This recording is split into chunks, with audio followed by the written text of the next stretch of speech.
Hey guys, good morning from Arnhem, the Netherlands. Just the other day I drove back from the south of France to Holland, where I was born. And in the background you can see the bridge from Arnhem, which is very famous for the Second World War. And it's very strange to be back home in Holland after 6 months being in the south of France. And due to the corona lockdown, differences are quite big actually, because for the very first time in about maybe 8 months I can walk outside without wearing a mouth mask. So actually that gives a little bit more freedom than I'm used to be in France. And also in France we have like this curfew time at sometimes at 6, sometimes at 8. But they are still discussing this curfew in Holland, but for now it's still okay. And I love to always to go on a beautiful morning walk, and I enjoy very much being here at the River Rhine with the beautiful bridge at the background. And as you know, I lived here together with the love of my life so far for about 15 years, and I'm reading every week one chapter from our book, Our Love Story, and now it's week 8 and I'm starting to read now. Tomorrow I start practicing Chinai Tsang abdominal massage again. The familiar is both friend and foe. In everyday life, it's in the ordinary and routine chores that I miss you the most. And there's quite a bit of everyday life in an hour, day or week. I move along in a reliable rhythm of silence, attention and softness. My magical morning routine gets me through the early hours without you. After returning home from Stockholm, I spent 3 afternoons banking. My cat thinks about quitting again. Monty is a British short hair of age. He suffers from severe separation anxiety. While traveling, I have seen so much animal cruelty that coming home after 2 years of backpacking, I decide to cycle straight to the animal shelter. First to pick up Koos, and that's a stray parakeet, and Monty is detained in quarantine, which is adjacent to the place for birds and rodents. Upon entering, Monty immediately presses his head against the glass wall. Monty is emaciated, full of snot, and has a saber tooth.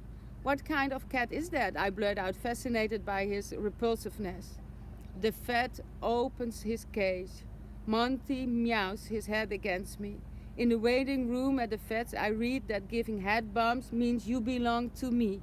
Of course, Monty was already aware.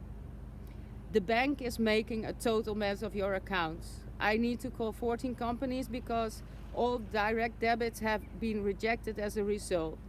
The bank closes our checking accounts, put them back on active again after a long heated conversation, but only for another department to close them again the next morning. On the third day, I steam like a bull. This banking farce keeps me away from you in such a way that it feels like you are drifting, fading, and disappearing into the background. It frightens me. Will there be a time when I forget, a moment I let go, or even find it hard to remember you? Will there come a day when it feels normal to miss you? I remain restless all week, and Thursday I invite the silence. I snuggle your t-shirt, listen to Anouk's song Jij, and reread cards from family and friends. On your death weekday, I read aloud your last days from my notebook. Words create worlds. Phrases glue fragments into images, and it works. Our life together appears. The warmth of your gaze relaxes my heart. When I slide away the curtains in the bedroom, I see Robin. She bends forward, deep red as a stop sign, like she wants to remind me to savor this moment. The week after your lease car was taken in, I bought my first car ever. It's a black metallic Peugeot 207. I think this car makes me super cool. You wink in agreement proudly. On the windshield is a sticker from Lowlands Festival, where we partied at least 10 times. The MOT annual car safety check runs until November 16. your first death-versary. That is how I knew you approved of my limousine.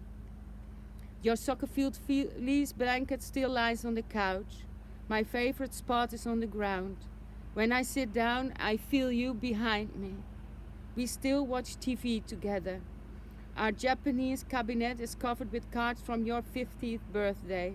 Since we returned from Spain, our camping gear and outdoor stuff is stalled in the front room. I can't get myself to clear out our last holiday. It feels like admitting that you won't come home anymore, when together with you the impossible always seems possible. So that's it.